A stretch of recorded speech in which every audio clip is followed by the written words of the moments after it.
An ALBA-TCP ship carrying 5,000 tons of humanitarian aid arrives in Santiago de Cuba to provide relief for the eastern regions affected by the passage of Hurricane Melissa. Venezuela intensifies the deployment of Independence 200 plan with a progressive start of command, control and communication exercises at the national level. And the death toll from a car bomb explosion that occurred on Monday near the Red Fort in the Indian city of New Delhi has risen to 13.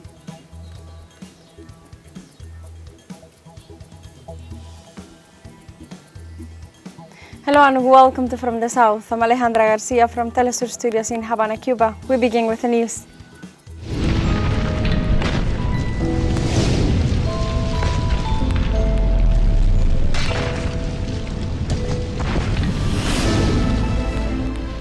In the early hours of the morning of November 11th, the ALBA ship Manuel Gual arrived in Santiago de Cuba carrying a load of 5,000 tons of various supplies distributed in 102 containers.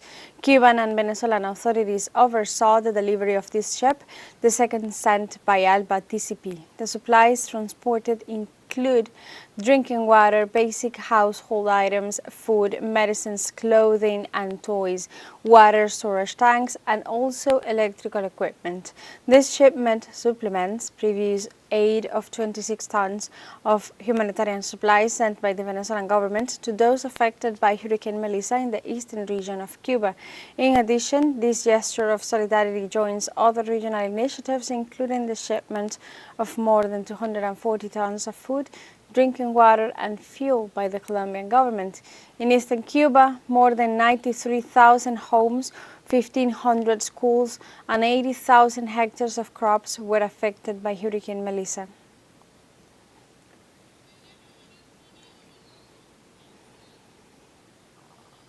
In this context, the first secretary of the Provincial Communist Party Committee in Santiago de Cuba expressed her gratitude for the solidarity of the Venezuelan people in the face of the damage caused by Hurricane Melissa.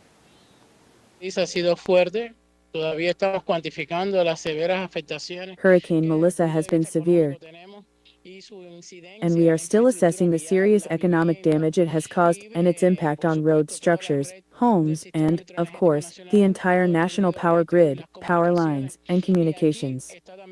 Here, too, we are receiving assistance from the people of Venezuela. Yesterday, we were very pleased to welcome the engineers who are helping us identify the bridges that need repair, for which we obviously need their collaboration. We also assessed all the damage and possible solutions to these problems.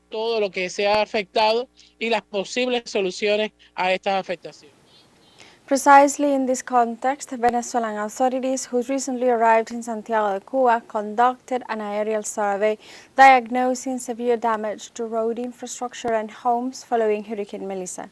The fundamental purpose of this Venezuelan technical mission is to provide specialized assistance in the diagnosis and rehabilitation of road and bridge infrastructure in the areas most affected by the weather phenomenon.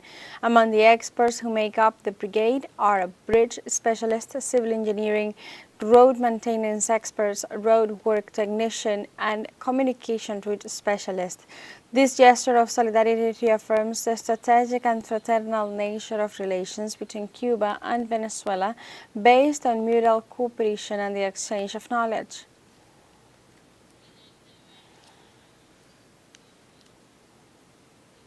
We go to Mexico. The Secretariat for Integrated Risk Management and Civil Protection of the country activated the orange alert after low temperatures in at least 6 districts of the capital city.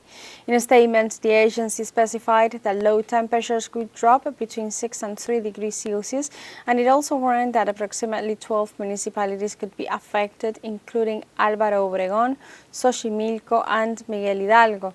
The authorities recommended that the population wear at least 3 layers of clothing, preferably cotton or wool, whose creams to moisturize and the skin and, against the cold, and also avoid exposure to sudden changes in temperature.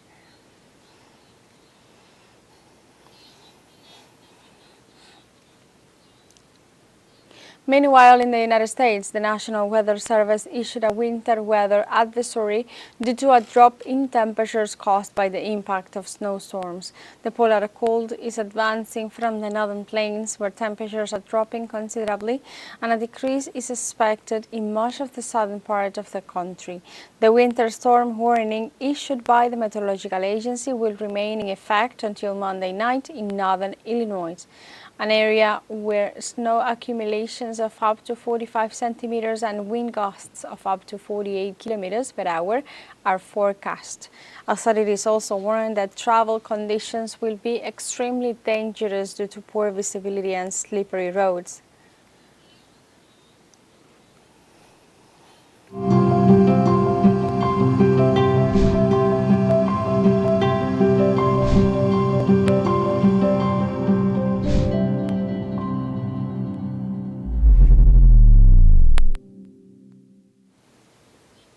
Debates continue among international delegations at COP30 with an agenda focused on ways to help vulnerable populations in the face of climate change. In this climate summit, delegates are analyzing different strategies to assess the vulnerable populations in the face of natural phenomena such as typhoons and cyclones. Meanwhile, adaptation proposals relating to climate finance, bioeconomy, artificial intelligence, and circular economy are moving forward. On this second day, an Artificial Intelligence Institute for Climate will be presented, which seeks to incorporate the latest innovations in the sector.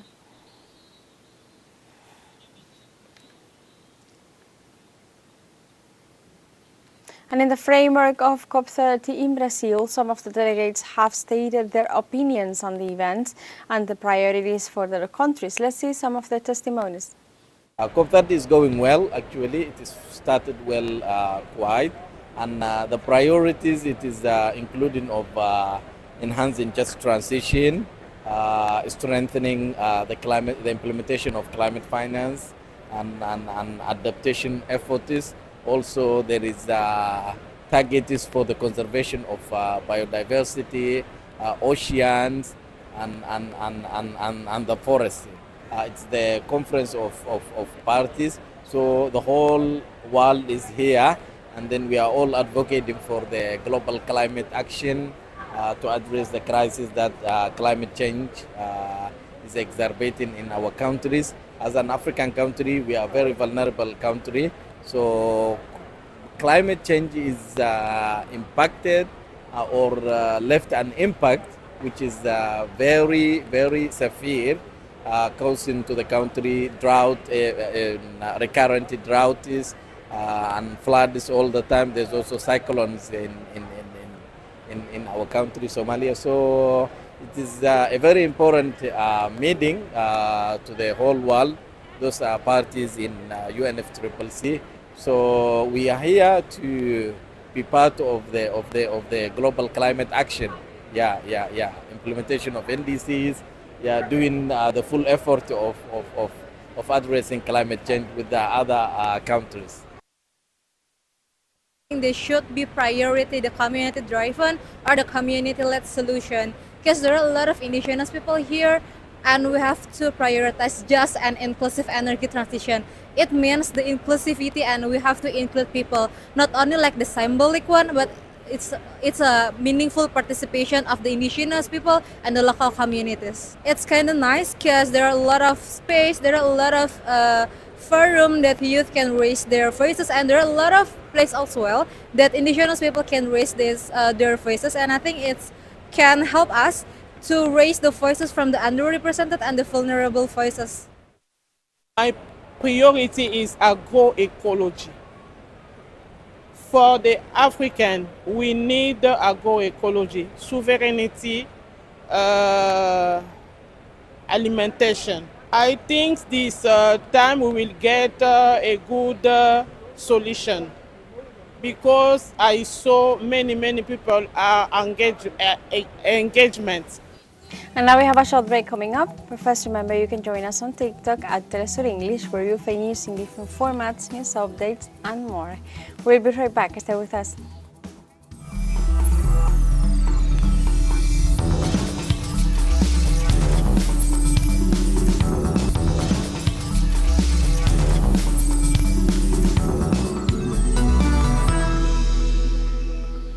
Welcome back to From the South.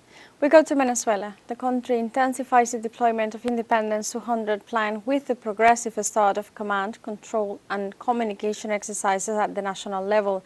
Military and popular exercises are being activated in states such as Mérida, La Guaira, Zulia, Guárico, Anzoátegui, Carabobo and Táchira, covering the Andes, eastern regions and the Caribbean coast. The plan, which began in September 2025, promotes an active, comprehensive defense strategy involving the armed forces, organized popular power and citizen security agencies. These practices seek to refine the fusion of the people, the military and the police in the territorial defense and sovereignty of the nation in the face of interferential threats from the United States.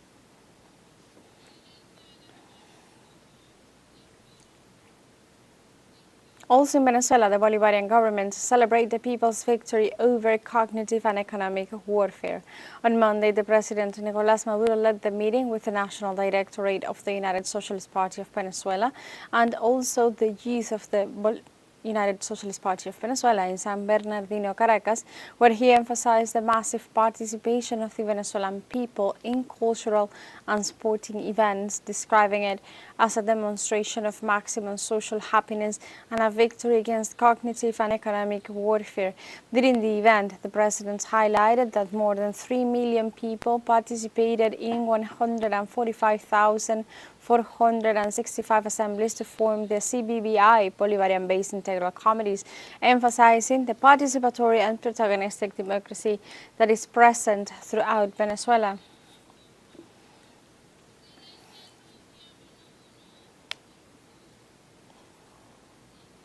On Tuesday, the Russian State Duma unanimously approved a draft appeal on the escalation of violence by the United States near the Venezuelan coast and urged the international community to condemn these attacks in the Caribbean Sea. During the session, Russian parliamentarians called United Nations member states to condemn the increasing U.S. military presence in the Caribbean under the pretext of combating drug cartels. Moreover, they expressed their solidarity with the Venezuelan government and people in their efforts to safeguard the national sovereignty, stability and independence. In this regard, the president of the Duma, Vyacheslav Volodin, stated that Venezuela faces challenges in its struggle to preserve regional peace.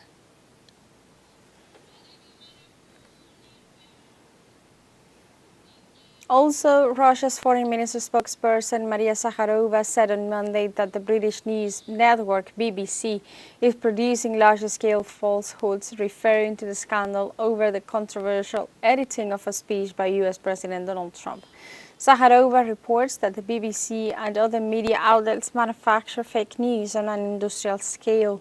Any topic can be a reason for information, and editing becomes the main driving force behind. So the General Tim Davie and news director Deborah Turnes resigned from their positions last Sunday after it was revealed that the media outlet edited and manipulated a speech by Donald Trump with the aim of reinforcing his role as the initiator of violence in the 2021 Capitol riot.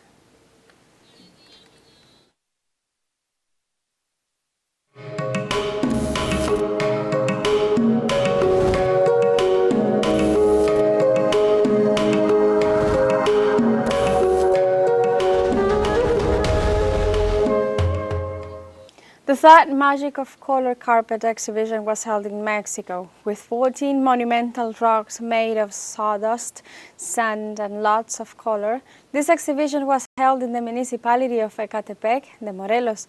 The striking designs are a showcase of the artists' feelings and their identity as Mexicans. Butterflies, Catrinas and flowers are some of the motifs that decorate the streets of the city. The celebration included music and workshops so that the people could learn how to make their own rocks, a project that keeps the nation's traditional knowledge alive and pays tribute to the artisans who have been preserving this art for over 4 decades.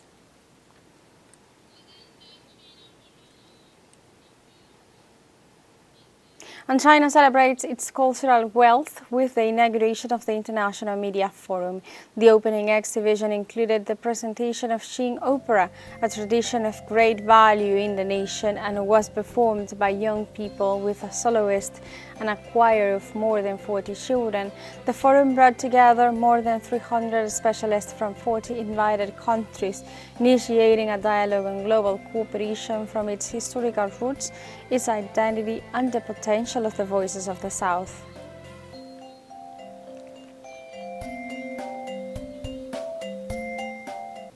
And we go to China on Monday. The 8th China International Import Expo concluded. The event was held in the South Plaza of the Shanghai Exhibition and Convention Center, an exhibition that ended after reaching a record amount of more than $83 million in agreements forecast for the year, a figure that exceeded the previous edition by more than 4%.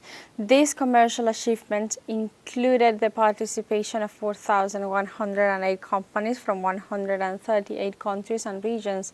During the 6 days of the program, the exhibition showcased 461 new products, technologies and services, including 201 world debuts.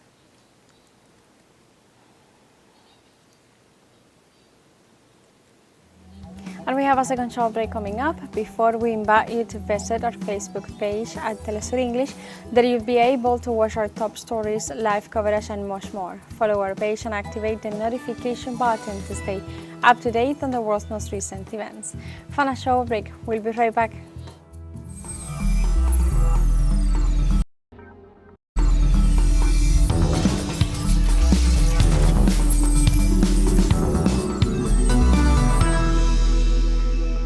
Welcome back to From the South.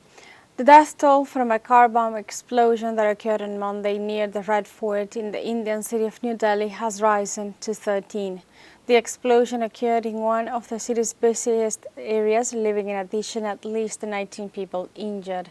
In this context, Indian Home Minister Amit Shah stated that determining the causes of the incident has proven very difficult, adding that all hypotheses remained open. For his part, in a post on his X account, Indian Prime Minister Narendra Modi expressed his condolences to the families of the victims and assured them that he was monitoring the situation together with other members of the government.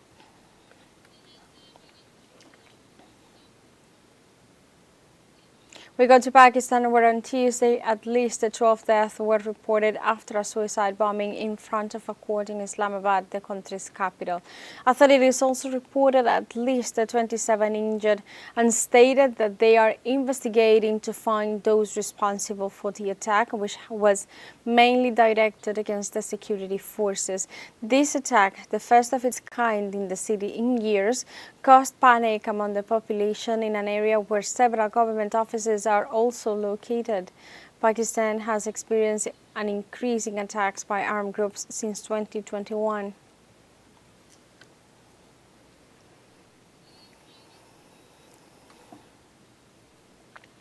Meanwhile, Iraq began general voting for its 2025 Council of Representatives election, with polling stations opening nationwide. According to data provided by the Electoral Commission, the total number of registered voters for these general elections is more than 20 million.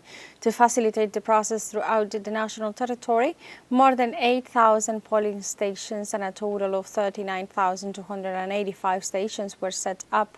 The candidates, almost a third of whom are women, are competing for the 329 seats in parliament in a context in which Prime Minister Mohammed Shia al-Sudani is seeking a second term.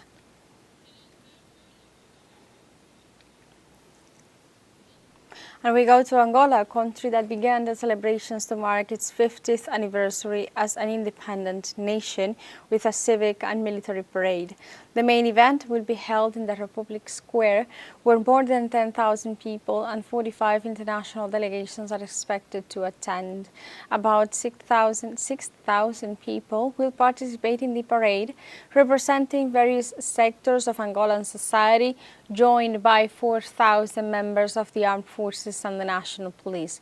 It is worth noting that throughout this anniversary year, the country is holding several activities to pay tribute to those who fought for independence and contributed their efforts to bring peace and development in the nation.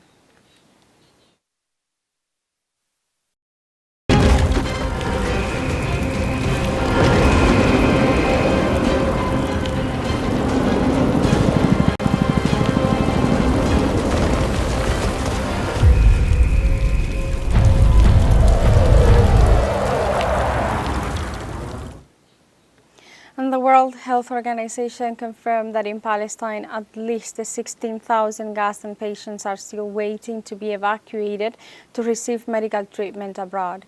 Through a communique, the World Health Organization highlighted the need for other countries to take in Gazan patients and injured after the Palestinian health system collapsed as a result of the Israeli blockade and the shortage of supplies.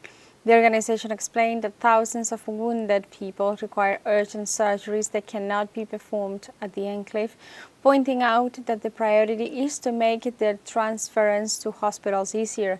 At the end, the World Health Organization indicated that it sent medical supplies and requested to the Israeli occupation the immediate reactivation of all border crossings.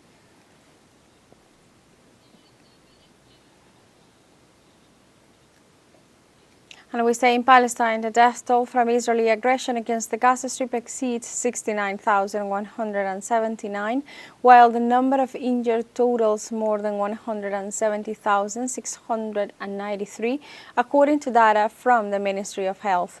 Said report states that many of the victims remain under the rubble due to Israel's blockade of ambulances and rescue teams. As well, details the number of deaths since the ceasefire on October 11th, reaching 242 deaths. In this regard, the Ministry of Health revealed that 15 bodies of martyrs were released by the Israeli occupation, bringing the total number of bodies received to 315.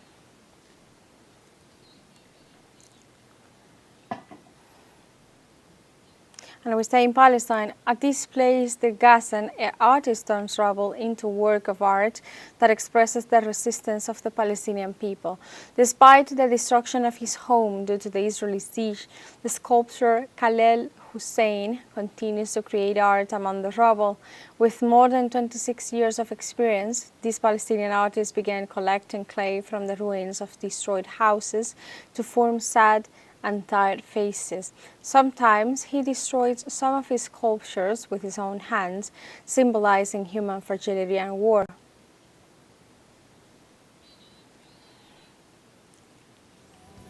Like this, we have come to the end of this news brief. Remember, you can find these and many other stories on our website at telesurenglish.net. We also invite you to join us on social media. We are on Facebook, X, Instagram, Telegram, and TikTok as well. For Telesur English, I'm Alejandra Garcia. Thank you for watching.